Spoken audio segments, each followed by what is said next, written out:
সামনের দিকে একটু দেখেন। আমরা অকুপেশনাল হেলথ এন্ড সেফটি এই মডিউলে ছিলাম, তাই না? তো আমাদের গত ক্লাসে আমরা কি শিখেছিলাম? কারো মনে আছে কি ভাবে আগুন লাগে? কি ভাবে আগুন লাগে? কি ভাবে আগুন বলেন? ইলেকট্রিসিটি থেকে লাগে, গ্যাস থেকে লাগে, কুকিং ফায়ার তেল থেকে, তাই না লাগে। তারপরে কাঠ, বাঁশ, তারপরে কাগজ, কাপড়, এগুলি, তারপরে যে সিগারেট থেকে, শর্ট সার্কিট থেকে, অ্যাসিড থেকে, কেমিক্যাল থেকে, তাই না? আমরা এই যা গত ক্লাসে আমরা বিভিন্ন আগুনের উৎসগুলি সম্বন্ধে জেনেছিলাম। তো এখন এই উৎসগুলি সম্বন্ধে জানার কারণ হচ্ছে যে এই উৎস অনুযায়ী কিন্তু আগুন লাগানোর জন্য নিবানোর ব্যবস্থাটা নিতে হবে, তাই না? আমরা জানি যে তেল থেকে যদি আগুন লাগে তাহলে কি আমরা পানি দিয়ে নিভাতে পারবো? কারেন্ট থেকে যদি আগুন লাগে শর্ট সার্কিটে, সেখানে কি আমরা পানি দিতে পারবো? তাহলে এই বিষয়গুলি আমাদের জানতে হবে। কারণ অকুপেশনাল হেলথ সেফটির একটা অংশ যে ফায়ার, ইন্ডাস্ট্রি, বাসা, অফিস, আদালত, কলকারখানা, যেখানে কাজ আছে, যেখানে জীবন ধারণের জন্য মানুষ কার্যক্রম সচল আছে, সেখানে আগুনের একটা সম্ভাবনা থেকে যায়, তাই না? আমাদের শিল্প কারখানা, গার্মেন্টস, বয়লার, বিভিন্ন শিল্প কারখানাগুলিতেও আগুন লেগে যায়। যেহেতু আপনারা এখান থেকে পড়াশোনা শেষ করে ইন্ডাস্ট্রিতে জব করবেন, তাহলে আপনারা নিজেরা একটা কোম্পানি দিবেন বা নিজেদের একটা পারিপার্শ্বিক অবস্থান আমরা থাকি না, আশেপাশে আমাদের এই ধরনের ঘটনা ঘটতে দেখা যায়। তাহলে আমাদেরকে এই ফায়ার এক্সটিংগুইশারটার মাধ্যমে আমরা আগুন নিবানোর যে ব্যবস্থা সেই সম্বন্ধে আমাদের জানতে হবে না? তার জন্য আজকে আমরা এই ফায়ার এক্সটিংগুইশার সম্বন্ধে জানবো। এটা একটা খুবই গুরুত্বপূর্ণ বিষয় আমাদের জন্য, তাই না? এখন দেখেন ফায়ার এক্সটিংগুইশারে আমরা যে আগুনের বিভিন্ন উৎসগুলি সম্বন্ধে জেনেছিলাম, তাই না?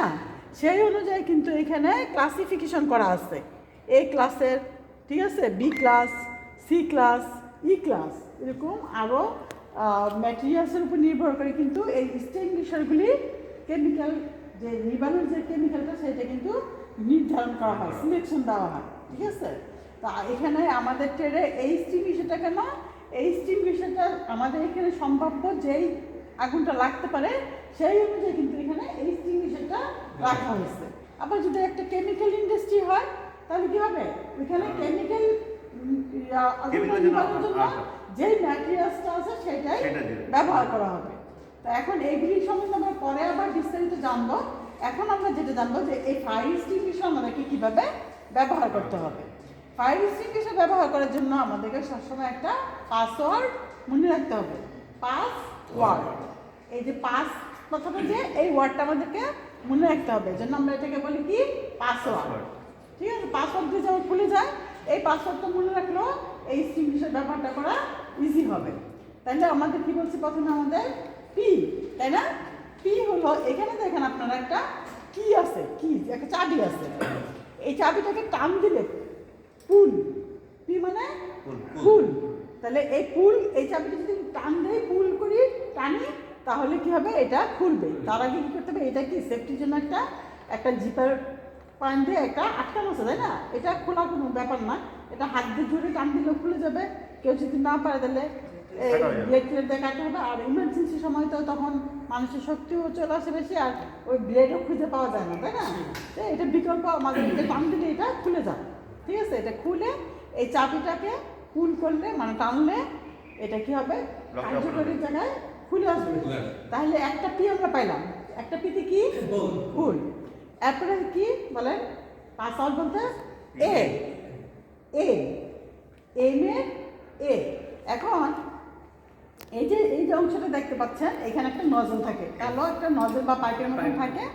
এখন এইটা কি করতে হবে? আমাকে কোথায় আগুনটা ইয়ে করতে হবে? উৎসের দিকে, নিচের দিকে। কিন্তু আমরা তো সাধারণভাবে কি, আমরা যদি জানানো থাকে, যখন দেখবো উপরের দিকে ধাউ ধাউ করে আগুন জ্বলতে থাকে, আমরা কি করি? উপরের দিকে পানি দিতে থাকি না? কিন্তু অ্যাকচুয়ালি কিন্তু উপরের দিকে দিতে হয় না, দিতে হবে নিচের দিকে, যেখানে আগুনের উৎস যেখানে, ওইখানে এমটা তাক করতে হবে। এমটা নির্ধারণ করতে হবে, ঠিক আছে? তাহলে ওই নজলটা কোথায় আমরা কি করব, আগুনের উৎসের দিকে আমরা দেবো, এটাকে আমরা বলতেছি এ। লক্ষ্যটা ঠিক করতে হবে, লক্ষ্যটা কোথায় ঠিক করবো, তাইলে এটা আমরা এম পেলাম, এম থেকে এ, তাই না? তাহলে পিতে পুল পেলাম, এতে এম পেলাম, এম এ কি পেলাম, এ পেলাম, তাই না? এরপরে হচ্ছে কি এস, স্কুইজ। এই যে আমাদের এই যে হ্যান্ডেলটা আছে, এটা কি স্কুইজ মানে কি চাপ দিতে হবে, তাই না?